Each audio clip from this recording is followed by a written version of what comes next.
കുട്ടനാട്ടിൽ UDF സ്ഥാനാർത്ഥിയായി മത്സരിക്കുന്ന റജി ചെറിയാന്റെ നാമനിർദ്ദേശ പത്രിക ഇന്ന് വിശദ പരിശോധനയ്ക്ക്.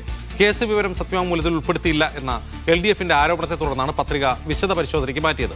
പിന്തുണച്ചവർ ഒപ്പുവെക്കാത്തതിനെ തുടർന്ന് ഒരു സെറ്റ് പത്രിക നേരത്തെ തള്ളിയിരുന്നു. ഫൈസൽ അസീസ് വിവരങ്ങൾ നൽകും. ഫൈസൽ, എന്താണ് LDFന്റെ ആക്ഷേപം റജി ചെറിയാനെതിരെ? അജിംസ്, അതായത് റജി ചെറിയാനെതിരെ 2 കേസുകളാണുള്ളത്. അതിലൊരു കേസ് രാമഞ്ചിറ കോടതിയിലെ കേസ് വിവരങ്ങൾ മാത്രമാണ് ഈ നാമനിർദ്ദേശ പത്രികയിൽ സമർപ്പിച്ച സത്യവാങ്മൂലത്തിൽ ഉൾപ്പെടുത്തിയിരുന്നത്. ആലപ്പുഴ ജില്ലാ കോടതിയിലെ ഒരു കേസുണ്ട്. ആ കേസ് ഉൾപ്പെടുത്തിയില്ല എന്നാണ് LDF ആക്ഷേപിച്ചിരുന്നത്. അതിന്റെ ഭാഗമായാണ് ഇപ്പോൾ ഇന്നത്തേക്ക് പത്രിക വിശദ പരിശോധനയ്ക്കായി മാറ്റിയിരിക്കുന്നത്. ഏതായാലും പത്രിക അല്പസമയത്തിനകം തന്നെ ഇതിന്റെ ഒരു വിവരം നമുക്ക് ലഭിക്കും. അതായത് പത്രിക വരണാധികാരി സ്വീകരിക്കുമോ അതോ തള്ളുമോ എന്നുള്ള കാര്യം സംബന്ധിച്ചുള്ള ഒരു വ്യക്തമായ വിവരം അല്പസമയത്തിനകം തന്നെ നമുക്ക് ലഭിക്കും. ഏതായാലും ഇപ്പോൾ അദ്ദേഹത്തിന്റെ നാമനിർദ്ദേശ പത്രിക ഇപ്പോൾ വിശദ പരിശോധനയ്ക്ക് വിധേയമാക്കിയിട്ടുണ്ട്.